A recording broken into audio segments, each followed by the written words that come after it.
Guys, think about your social circles. Think about your family circles. Just think about the ones who are surrounding you. And then of all the people in your life right now, maybe they're close, maybe they're further away, maybe they're inner circle, maybe they're outer circle, doesn't matter. But just think about the people in your life right now, and you can include, internet connections. How many of those people inspire you? How many of those people inspire you? Okay. Is it most of them? Is it one or two of them? Is it none of them? I imagine this group here, you guys have at least a handful of people that inspire you because you're here. You're open, you're aware, you're sensitive, you're growing, you know what I mean? We are different, cut from a different cloth maybe than a lot of the ones that have dulled themselves to go with the program. And here's the thing.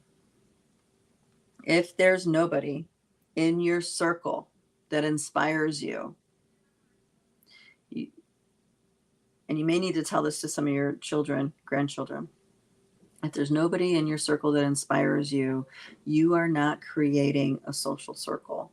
You are building a cage for yourself. I love that. I'm paraphrasing the quote, but I love that idea because this really hits home when you realize who you're surrounding yourself by, because it really matters. Thank you, Sky Palma. That's really sweet. Thanks. So this is us resetting the template of social connections, familial connections, and the collective field. Us doing this, us holding the space, taking these actions, making these choices, staying in the center, this is how we're impacting, the collective. The collective is waking up really fast.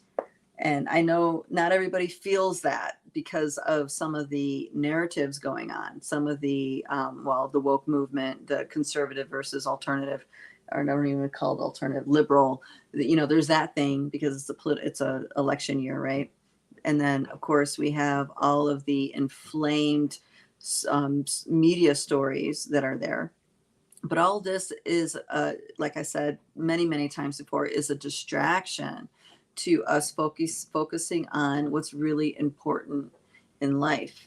What's really important in life, right? Living the life you want, creating the things that you have your heart's desire, that's in your heart's desire. That's what's important in life. So surrounding yourself with a circle of people that encourage you, inspire you, uplift you, that's a major life skill right there.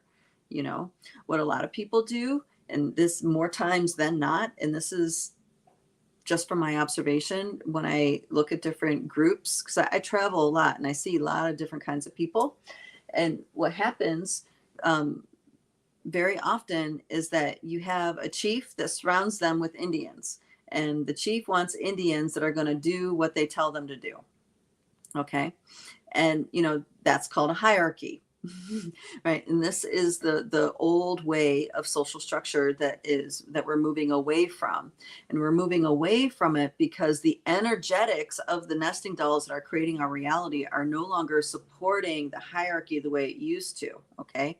So by us changing that template into surrounding ourselves with people who inspire us, people who uplift us, people who are in teamwork with us, right? We can work together as a team, like together collaborate, that kind of thing. We're setting a different template of interaction. And that is what these new forces are supporting. Not the model of the hierarchy, but it's supporting more of the web of life. Some might call that the holographic reality. I don't know if I'm quite ready to make that kind of leap yet, but it's more about the web of life. We are all contributing to each other's dreams and hopes and wishes and greatness. You see what I mean? So we are embodying that and doing that setting the example of that, and then others, as they get activated and made more aware, they're gonna fall into that current, into that new template pattern. So a lot of people are having big dips of depression and feeling kind of hopeless because of the intensities of things. But I really need to remind you guys that you guys are doing it. We're all doing it. We all are doing our part in giving birth to how humans exist with this new energy that's coming forward. It's not a fast process. This realm is very dense. It takes time for things to come to fruition. It just takes time. Now, if we were just in the if we were in the etheric elemental realm, no problem. We can think something different, and boom, have it so. But because we're in this ocean of density that's creating this 3D reality, the threads have to come through slowly, and then us being the weaver and the inside, we take those threads and weave a new tapestry, weave a new consciousness grid with it, by our being, by our actions.